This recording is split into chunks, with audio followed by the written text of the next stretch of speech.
कार्यक्रम के पुण्यार्जक हैं मानक चंद, कमला देवी, राकेश कुमार नीतू, ऋषभ, सौम्या एवं Ayushi Musharraf, B123 city colony Jaipur, Premchand, Vijay Lakshmi Ajmera Jaipur, Ashok, Rajlakshmi Pandya Jaipur, Sunil, Renu Kasliwal New Delhi.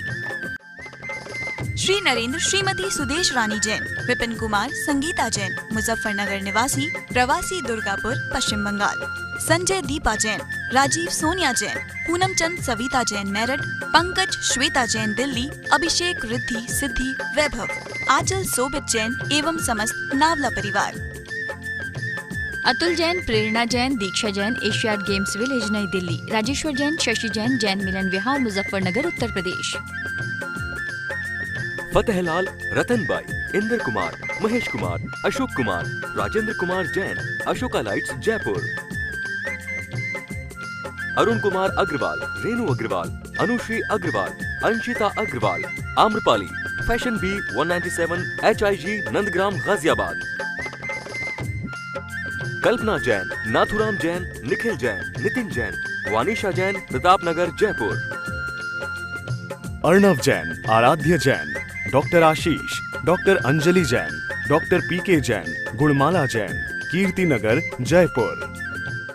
जय जिनेन्द्र अठविह कम्म मुक्के अठ गुणढ्ढे अणुवमे सिद्धे अठम पुण विनिविठे पृथ्य कज्येय वंदिमो नित्यम।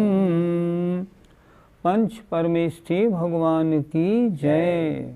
पिछली ज्ञानशाला में शुभोपयोग क्या है, शुभोपयोग रूप प्रवृत्ति क्या है, उसका फल क्या है, पंच परमेष्ठी का स्मरण, व्रतों का पालन, स्वाध्याय आदि शुभोपयोग के कार्य हैं। इनका फल है स्वर्ग सुख की प्राप्ति।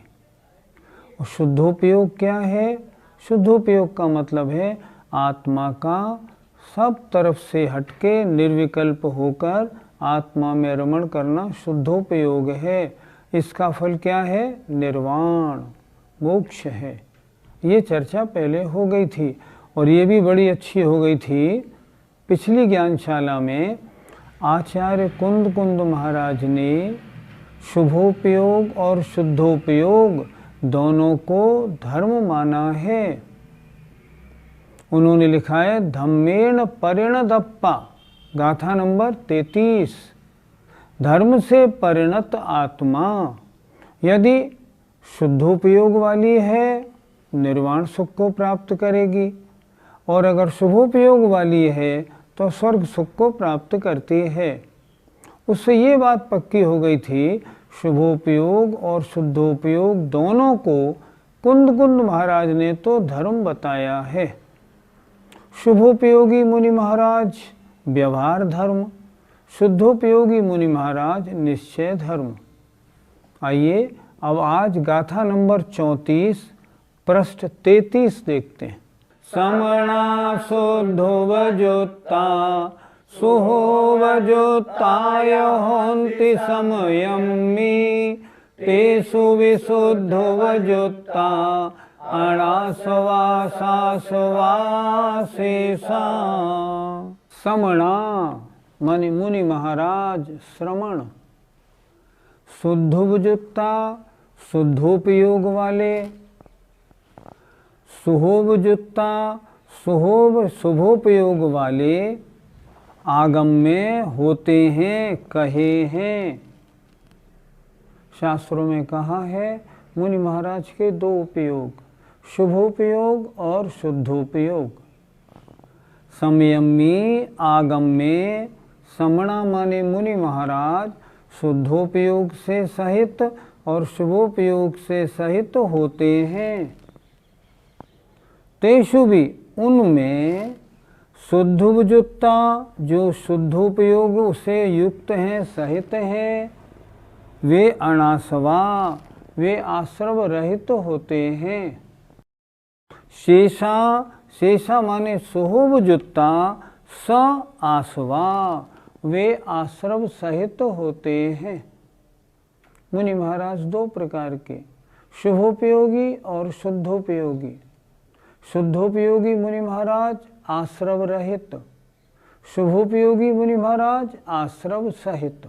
इस गाथा में ये बताया है। फिर देखें, समणा मुनि महाराज समयमी आगम में शुद्धोपयुक्ता शुद्धोपयोग वाले और शुभोपयोग वाले होते हैं, ऐसा कहा गया है। मुनि महाराज दो प्रकार के, उनमें तेसु भी उनमें शुद्धोपयुक्ता जो शुद्धोपयोग से सहित हैं, अणासवा अण आसवा वे आश्रव से रहित हैं, और शेषा माने जो शुद्ध शुभोपयोग वाले हैं ये सासवा ये आश्रव से सहित होते हैं। पंडित जी, श्रवण किन्हें कहते हैं? श्रवण माने भावलिंगी साधु। भावलिंगी साधु कौन होते हैं? जिनके अंतरंग में अनंतानुबंधी अप्रत्याख्यान और प्रत्याख्यान का अनुदय है, मात्र संज्वलन कषाय का उदय है, वे मुनि महाराज भावलिंगी होते हैं। भावलिंग अंतरंग से कैसे बना? अनंतानुबंधी अप्रत्याख्यान प्रत्याख्यान के अनुदय से बना। बहिरंग में 28 मूल गुणों का पालन करने वाले होते हैं। समणा में हम तीनों को ले लें, आचार्य, उपाध्याय और साधु परमेष्ठी, तीनों अपने अपने योग्य मूल गुणों के धारी होते हैं, पर 28 मूल गुण तो मुनि महाराज में होते ही होते हैं। जो मुनि महाराज अंतरंग में 3 कषायों से रहित मात्र संजुलन कषाय के उदय वाले हैं, बहिरंग में 28 मूल गुणों का पालन करते हैं, वे कहलाते हैं श्रवण। पंडित जी, क्या श्रवणों की अशुभ उपयोग नहीं हो सकता? नहीं हो सकता। क्यों नहीं हो सकता? क्योंकि अशुभोपयोग के गुणस्थान कौन से? 1, 2 और 3। हमने 2 दिन पहले ज्ञानशाला में बताया था, अशुभोपयोग पहले, दूसरे और तीसरे गुणस्थान में घटता हुआ अशुभोपयोग होता है। जो श्रवण है, भावलिंगी साधु हैं, उनके पहला, दूसरा, तीसरा गुणस्थान नहीं, इसलिए अशुभोपयोग का तो प्रसंग ही नहीं उठता। उनके अशुभोपयोग नहीं हो सकता, उनके तो शुभोपयोग होता है। और जब वे और आगे बढ़ते हैं तो शुद्धोपयोगी हो जाते हैं। इसलिए आचार्य ने कहा श्रवण शुद्धोपयोगी और शुभोपयोगी 2 प्रकार के होते हैं। पंडित जी, अशुभ तेजस समुद्घात के समय मुनिराज को हम शुभोपयोगी माने या अशुभ उपयोगी? आपका प्रश्न ये है कि मुनि महाराज को कभी बहिरंग निमित्त गलत मिल जाए और भयंकर क्रोध उत्पन्न हो जाए, और महान तपस्वी मुनि महाराज हैं, उनके बाहें हाथ से आपने बोला अशुभ तेजस समुद्घात, तो उनके बाएं कंधे से एक हाथ का एक पुतला निकला, और उस पुतले ने जिस पर गुस्सा आई उसको चारों ओर से भयंकर रूप से जला के नष्ट किया, और वो पुतला लौट के आया और उसने मुनि महाराज को भी जला दिया। आपका शायद प्रश्न ये है, जिस समय मुनि महाराज को भयंकर क्रोध आया और तपस्वी होने के कारण उनके बाएं कंधे से अशुभ तेजस का पुतला निकला, और उस पुतले ने मान लो द्वारका नगरी को पूरा भस्म कर दिया। द्विपायन मुनि का प्रसंग ले लें अपन, पूरी द्वारका को भस्म कर दिया। तो जिस समय अशुभ तेजस का पुतला निकला है, मुनि महाराज को बहुत गुस्सा आ रही है, उनका उपयोग कौन सा माना जाएगा? यही प्रश्न है ना आपका? हाँ ठीक। अब देखो, उनका उपयोग, पहली बात, अशुभ तेजस समुद्घात में गुणस्थान कौन सा माना जाए? छठा। ये मत समझना कि गुस्सा की तेजी है तो गुणस्थान पहला हो गया, ऐसा नहीं हुआ। तेजस समुद्घात चाहे शुभ हो या अशुभ हो, तेजस समुद्घात का गुणस्थान छठा होता है। वो पुतला वापस आया, और उस पुतले ने जब वह मुनि महाराज के शरीर में समाया और मुनि महाराज में आग लगी और मुनि महाराज जलने लगे, तब उन मुनि महाराज का गुणस्थान पहला होता है। जब तक वो अशुभ तेजस का पुतला अपना काम करता है ना, तब तक गुणस्थान छठा। आपका प्रश्न ये है, मुनि महाराज को इतनी गुस्सा आई और पुतला निकला, तो इतनी गुस्सा आने पर मुनि महाराज का गुणस्थान कौन सा माने? उनके अशुभोपयोग माने या शुभोपयोग? आचार्य उत्तर दे रहे हैं, उनका शुभोपयोग है। इतनी गुस्सा में भी शुभोपयोग? हाँ। क्यों? क्योंकि छठा गुणस्थान है। छठे गुणस्थान में अशुभोपयोग नहीं होता। अशुभोपयोग के गुणस्थान 1, 2, 3 हैं। इसलिए कितनी गुस्सा मुनि महाराज को आ जाए, उसके बावजूद भी वे अपना गुणस्थान से नहीं गिरते और वे कैसे रहते हैं? भावलिंगी साधु।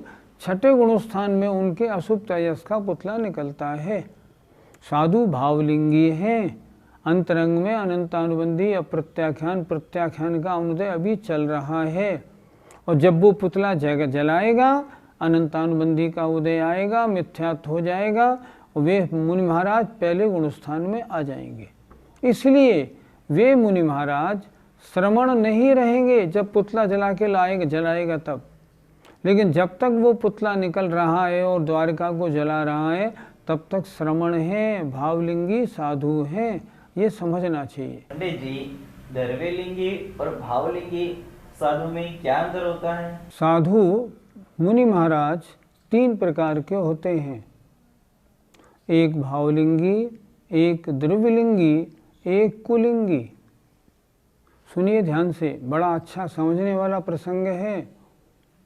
भावलिंगी जिन मुनि महाराज के 28 मूल गुण बहुत अच्छी तरह पाल रहे हैं और जिनके अंतरंग में अनंतानुबंधी अप्रत्याख्यान प्रत्याख्यान का अनुदय है, मात्र संजुलन कषाय का उदय है, वे मुनि महाराज भावलिंगी साधु हैं। अब दूसरा, द्रव्यलिंगी साधु जिन मुनि महाराज के इससे निचले अवस्था बनी, माने अगर मान लो अनंतानुबंधी अप्रत्याख्यान प्रत्याख्यान का अनुदय था, अगर प्रत्याख्यानावरण का भी उदय आ गया, उस उदय ने क्या किया? उस उदय से उनका गुणस्थान 5वां हो गया, तब वो क्या कहलाएंगे? तब वो द्रव्यलिंगी कहलाएंगे। हम तो ये सुनते हैं द्रव्यलिंगी साधु का मतलब मिथ्या दृष्टि। नहीं, आगम में ऐसा नहीं लिखा मिलता। हर चीज आगम से बोलिए, मन मर्जी से नहीं। द्रव्यलिंगी साधु के गुणस्थान 1, 2, 3, 4, 5, भावलिंगी के 6 और 6 से ऊपर के। अब उन मुनि महाराज ने, मान लो किसी राजा के महल में भोजन के लिए गए और परिग्रह में अगर रंच मात्र आसक्ति हो गई और आसक्ति होने के कारण प्रत्याख्यानावरण का उदय मान लो आ गया, तो क्या होगा? गुणस्थान 5वां।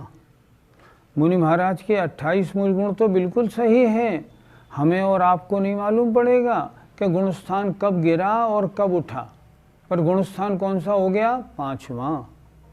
अब उनको अप्रत्याख्यानावरण का उदय आ गया, गुणस्थान 4था हो गया। सम्यक मिथ्यात्व का उदय आया, 3रा हो गया। अनंतानुबंधी में से किसी एक का उदय आ गया, 2रा हो गया। मिथ्यात्व का उदय आया, 1ला हो गया। लेकिन द्रव्यलिंगी हैं, द्रव्यलिंगी हाँ 28 मूल गुणों का पालन बिल्कुल ठीक कर रहे हैं। द्रव्यलिंगी साधु के गुणस्थान 1 से 5। एक होते हैं कुलिंगी। कुलिंगी का मतलब जिनके 28 मूल गुणों का पालन नहीं हो रहा है। कैसे मालूम पड़े? जिनके पास मोबाइल है, लैपटॉप है, कंप्यूटर है, अपरिग्रह महाव्रत कैसे पालन माना जाएगा? जो कूलर में, एसी में, जाड़ों में हीटर में रहते हैं, उनकी अहिंसा महाव्रत कैसे पलेगा? जो इच्छानुसार भोजन करते हैं, उनके ऐषणा समिति कैसे पलेगी? जो बर्फ़ का पानी, आइसक्रीम खाते हैं, उनके स्पर्शन इंद्री रचना इंद्री जय कैसे होगा? जो सिर में बाल सफ़ा पाउडर लगा के और केसलौंच कर देते हैं, उनके केसलौंच नाम का गुण कैसे होगा? ये सब विचारणीय है। कुछ मुनि महाराज आजकल फ्लश में निपटने जाने लगे। सोचो, अहिंसा महाव्रत कैसे पलेगा? क्या वहाँ जीव हिंसा नहीं होगी? होगी। तो जिनके 28 मूल गुणों का पालन नहीं है, जो इन कार्यों में, इन गलत कार्यों में उलझे हुए हैं, वे कुलिंगी हैं। वे द्रव्यलिंगी भी नहीं है। द्रव्यलिंगी वो हैं जिनके 28 मूल गुणों का पालन है, अर्थात लिंग तो है पर भावलिंग नहीं है, इसलिए द्रव्यलिंगी कहलाते हैं। ऐसे मुनियों के गुणस्थान 1 से 5, और जो कुलिंगी हैं उनका गुणस्थान तो पहला है। अगर आप ये पूछें एक आध मूल गुण कम हो जाए तो क्या गुणस्थान गिर जाता है? ध्यान से सुनिए, छठा सातवां गुणस्थान होगा, 28 मूल गुणों का पूरा पालन होगा ही। अब सुनिए, 28 मूल गुणों का पूरा पालन हो तो छठा सातवां गुणस्थान हो या ना भी हो। क्यों? क्योंकि 28 मूल गुणों के साथ में अंतरंग में कषाय का उदय अगर ठीक है तब छठा सातवां गुणस्थान है, और अगर अनंतानुबंधी का मिथ्यात्व का उदय है, 28 मूल गुणों का पालन पहला बिल्कुल सही है, द्रव्यलिंगी है, गुणस्थान पहला है। इसलिए अगर बहिरंग आचरण में दोष है, कभी भावलिंगी नहीं हो सकते। भावलिंगी है, 28 मूल गुणों का पालन होगा ही होगा। पंडित जी, हम यह कैसे जानें कि कौन से श्रमण शुभोपयोगी हैं और कौन से श्रमण शुद्धोपयोगी? ये हमारे ज्ञान का विषय नहीं। हमेशा ध्यान रखो, कौन सा गुणस्थान किसका है, ये हमारे ज्ञान का विषय नहीं। अवधिज्ञानी केवल ज्ञानी का विषय है, हमारा विषय नहीं। आपने पूछा कौन से श्रवण शुद्धोपयोगी हैं, कौन से शुद्धोपयोगी? हमको यही नहीं मालूम किनका द्रव्यलिंग है, किनका भावलिंग, हमको ये नहीं मालूम। तो फिर कौन से श्रवण माने जाएं? सीधी बात, जो मुनि महाराज भक्ति में, पंच परमेष्टि की आराधना में, स्वाध्याय आदि में लगे हैं, वे शुभोपयोगी हैं। और जो मुनि महाराज आत्मचिंतन में लगे हैं, सामायिक में हैं, ध्यान में हैं, और जो आत्मा में डुबकी लगा रहे हैं, आत्मा में लीन हो गए हैं, वे शुद्धोपयोगी हैं।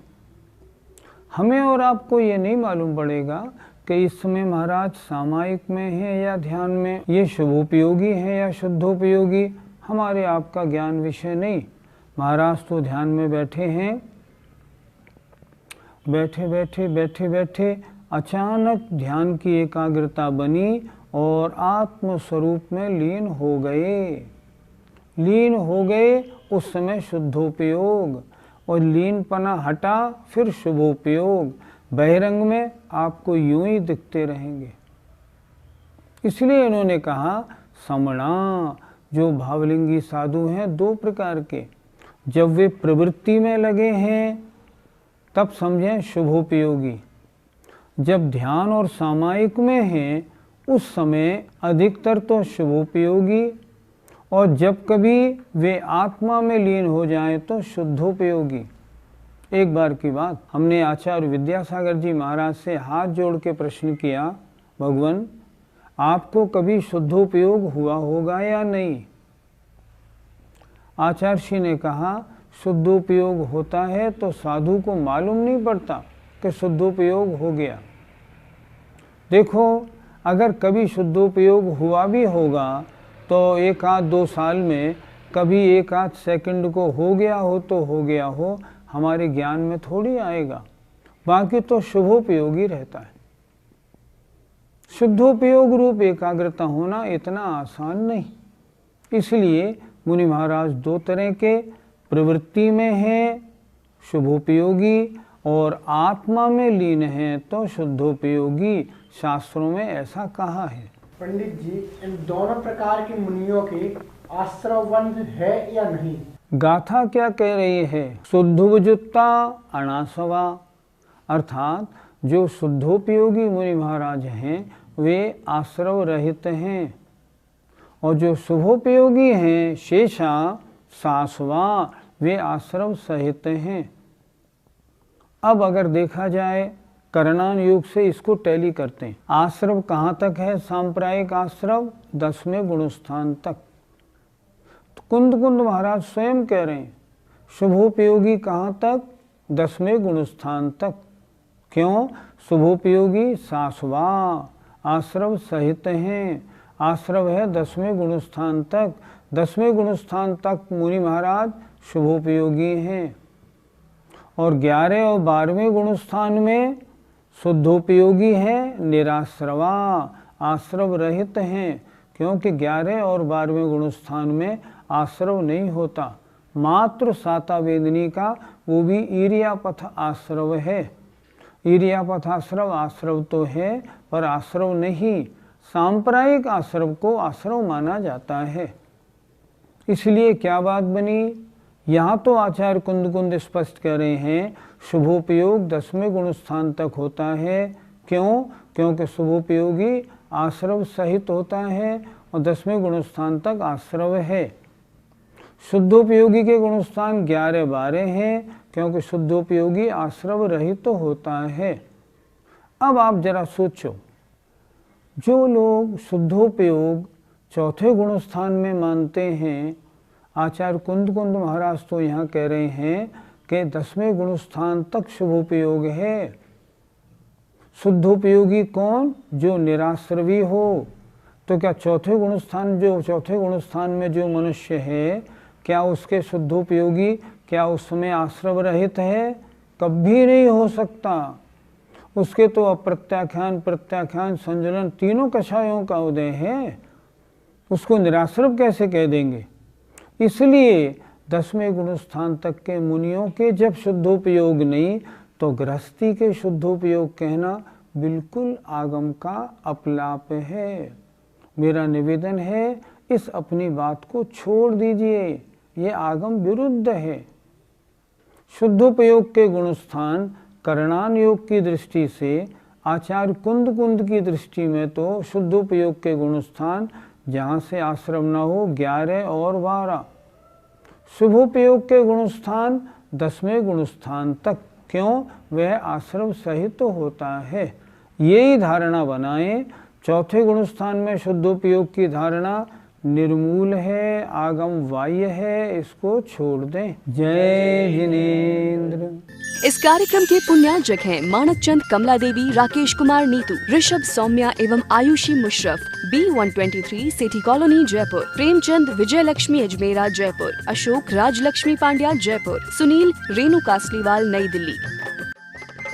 श्री नरेंद्र श्रीमती सुदेश रानी जैन, विपिन कुमार संगीता जैन, मुजफ्फरनगर निवासी, प्रवासी दुर्गापुर पश्चिम बंगाल। संजय दीपा जैन, राजीव सोनिया जैन, पूनम चंद सविता जैन मेरठ, पंकज श्वेता जैन दिल्ली, अभिषेक रिद्धि सिद्धि वैभव, आंचल सोबित जैन एवं समस्त नावला परिवार। Atul Jain, Prerna Jain, Diksha Jain, Asiad games village New Delhi, Rajeshwar Jain, Shashi Jain, Jain Milan Vihar Muzaffarnagar Uttar Pradesh. Fatehlal, Ratanbai, Indra Kumar, Mahesh Kumar, Ashok Kumar, Rajendra Kumar Jain, Ashoka lights Jaipur. Arun Kumar Agarwal, Renu Agarwal, Anushree Agarwal, Anshita Agarwal, Amrapali, fashion B 197 HIG Nandgram Ghaziabad.